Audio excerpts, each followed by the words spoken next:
Hey everybody, Monica here again with another hour video. This time I'm going to talk about an art book that I just read. Um, if you are an artist or creative in any other form, stick around because this book is not really about oil painting, it's about creativity. I will call it somewhat of a self-help book for artists. Um, it's good. I enjoyed it. It's called Big Magic by Elizabeth Gilbert. If you have ever heard of Eat, Pray, Love, she is the same author. So she's been a big sensation in the, well, I would call it the spiritual, um, type of books. But she is a writer, so she always wanted to talk more about creativity. I had been following her for years in her blogs and all that. Um, I'm not the biggest fan of Eat, Pray, Love. In this book, it's completely different from that. So if you are interested, give it a try. I got it off of Audible, so I don't actually have the paper version here. But she mostly speaks there from her point of view, which is it's important to mention that Elizabeth Gilbert, if you have read or seen or heard anything about April Love, you'll know that she is a very spiritual person. So um, I don't know if she's a Buddhist. I do know that she did retire to India to an ashram years ago, and she followed how do you call it, the Eightfold Path. So she did adopted some Buddhism, but I don't know if it's full on Buddhism. But anyway, the book does have that sense of spirituality and talks a little bit about ego and whatnot. But she makes some really fair points that I wanted to talk about with you and give you my opinion on it too, because I have my own thoughts on it. So, Big Magic. The main point of the book is about the perception that the world has on us artists of all kinds. And I think you must have heard it before. You know, there's so many labels for a specific for a specific artist. There are different labels, but in general, people see creative people and artists as um, usually very unstable people that have substance issues, drinking issues, um, and it changes depending on the type of art.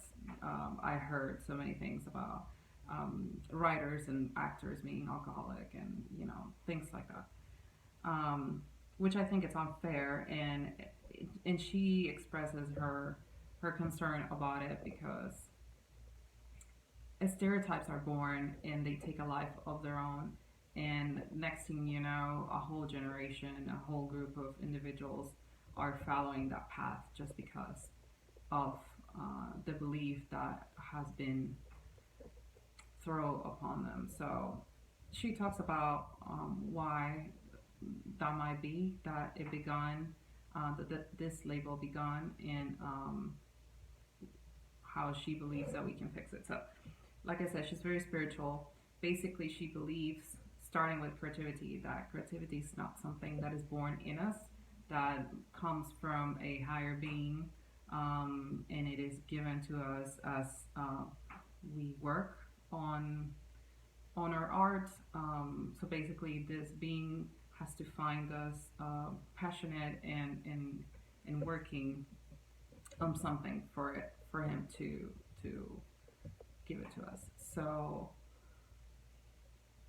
it's not a very scientific book, I have to say, excuse me, but it is interesting. And she does have some historical background to support it. She says that in ancient Greece and ancient Rome, they did believe, they named these beings as, kind of little creatures that lived in the artist's house.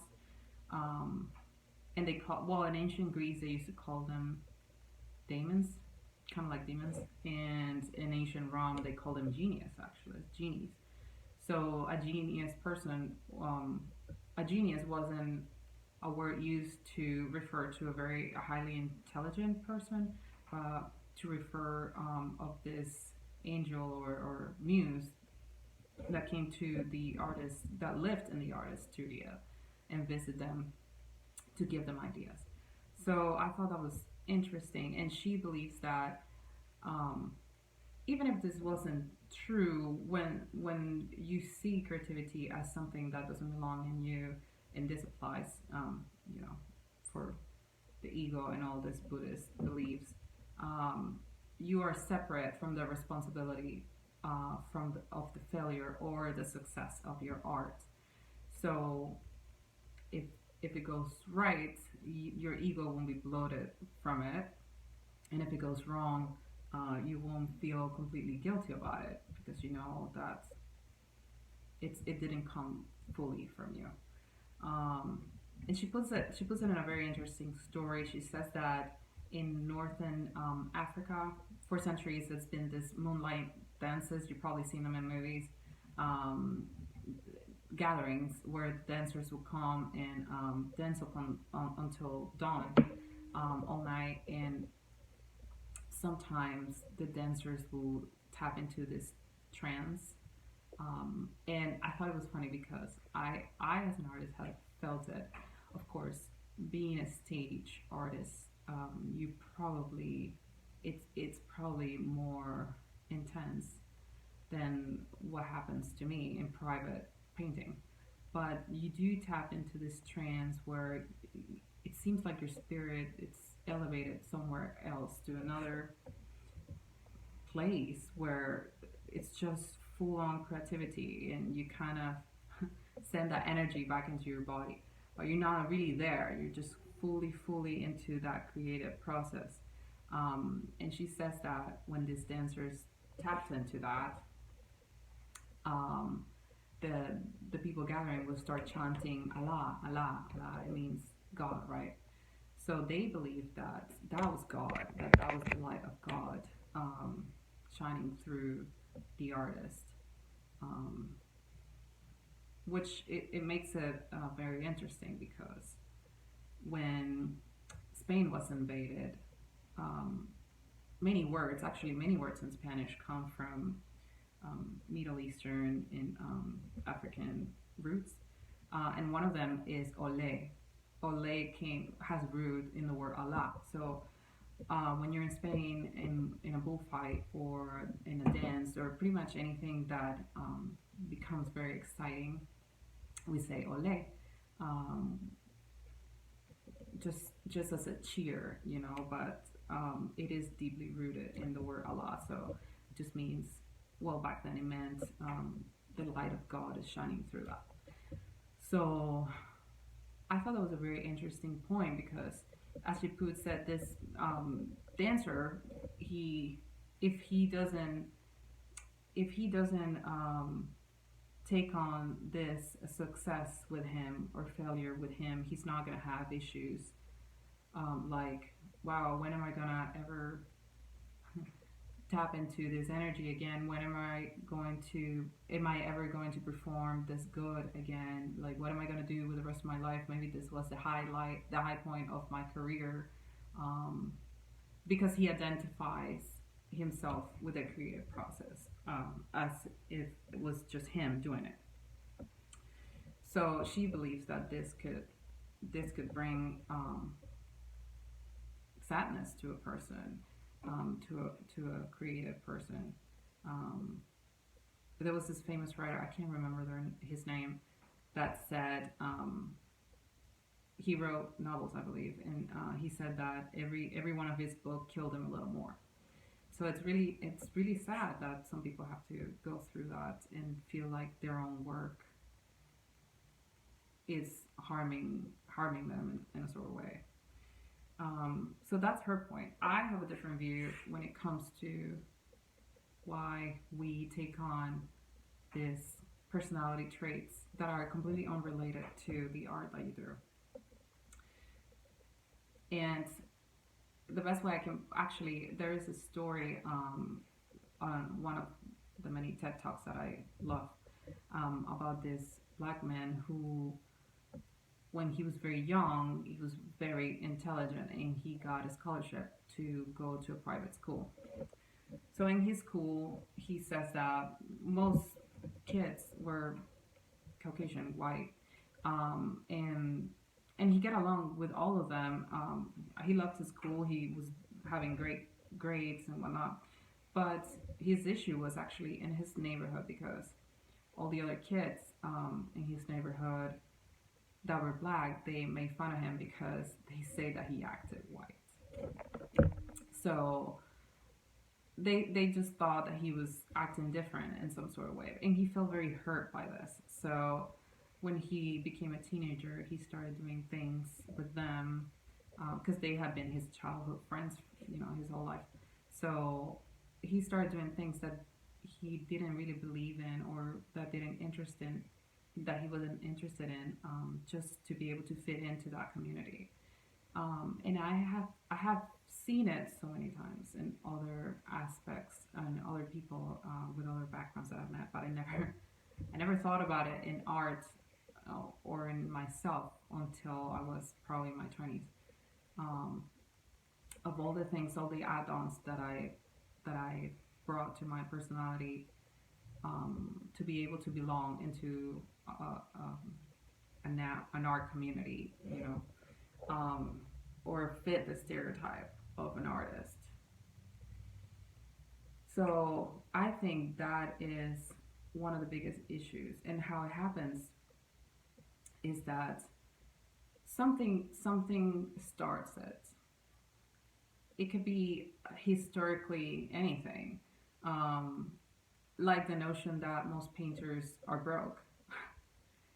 There have been a couple painters in history that were very famous after they died, and were very poor while they were alive. But it hasn't been historically all that. It's just that these artists, for some reason, became famous for being poor, precisely for being poor. There was some kind of pride in it that they talked about. But I believe that when there's pride in something, it means that they chose that way. It's not that really being an artist made them this way.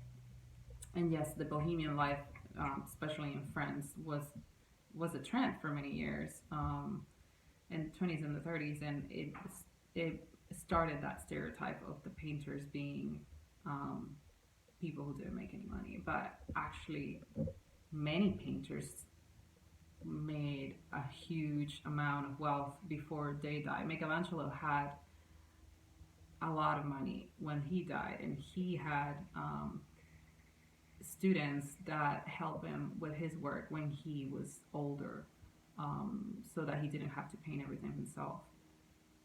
So he had pretty much a factory at the very end of his life. Picasso made a lot of money too. So there is a misconceptions. Dali had a great life. He was a friend with all the soccer players from the Barcelona team, and traveled, and it's, I don't know how it starts, but stereotypes start, and then they become this personality that we believe sometimes that we have to add on to our lives to be able to do something. So if you're a singer, I don't know, people might have the notion that if you're a singer, you have to I don't know, have short hair. And it started, that notion began one day, and then after that, that was the rule. So now, for you to be able to belong, to be able to feel like you're a real singer, you have to have short hair. And they're completely unrelated, but we have added one after the other. Society has added one label after the other, creating this big personality. So now, if you want to be a guitar player, you have to be all these things that you've heard that you have to do. And well, stereotypes, like I said, are everywhere. It's like the notion that men don't cry or that boys don't cry. It's something that you're told that you can't do. So for you to be able to be something, you have to do something else. When literally, if you want to be a painter, all you have to do is paint. You don't have to do anything else at all, to be able to earn that title. So I believe that is one of the reasons why many of our artists fall into some of those misconceptions of who they are. Um, and it is hard. I remember growing up, I've been an artist my whole life. I've been drawing and painting since I can remember. And I remember being in school and teachers telling me things like this, like I will never make money with this, or having, especially teachers, my schoolmates were great and they loved what I did, but I guess it's a thing adults do, right? Trying to make sense of the world, so you have to put all this um, information on one thing, and they're all really add-ons to what it really is. So I guess the point of this book for me was to remain mindful of what I do as an artist, to keep a personality that sometimes is not mine, you know, and to remain true to myself. That I don't really have to fit in on anything. Especially being an artist, I think that we don't have to fit in anything. Uh, yeah, I think that is very important. It is very important because, especially when we have a label that is so that can be so destructive, you know, alcohol and drugs and things like that. It's stuff that you can't play around, um, for that reason. And it's the thing with mindfulness. Sometimes you don't think about it until you do. It has to be present in your thought, even if it's something that it's not very complicated. It's not rocket science, but you have to tap into that reality to be able to keep it in your life. So it's just something to stay aware of. So if you want to give it a try, Big Magic by Elizabeth Gilbert. I love Audible. I think she's the one actually talking in it. Um, yeah, so it is a good book. I have read a lot of art books, and I was wondering what else can I share with friends on my page just to keep it fresh related to art. So there are a lot of books that I could share with you, even books about music and business, art business, and all this that I've read before, trying to apply it to my life. So we'll see how that goes. But yeah, I would love to try that again. And if you have a book that you've always wanted to read or that you enjoy, let me know. I'm usually a fast reader, but I only read about art or A Song of Ice and Fire, you know, like very nerdy stuff. So if you want to share books with me, I am always happy, especially if they're audible. All right, guys, have a great weekend. My vacation starts, so I'm not gonna be working on the challenge until the 10th, but I might be uploading a video here soon. Have a great weekend.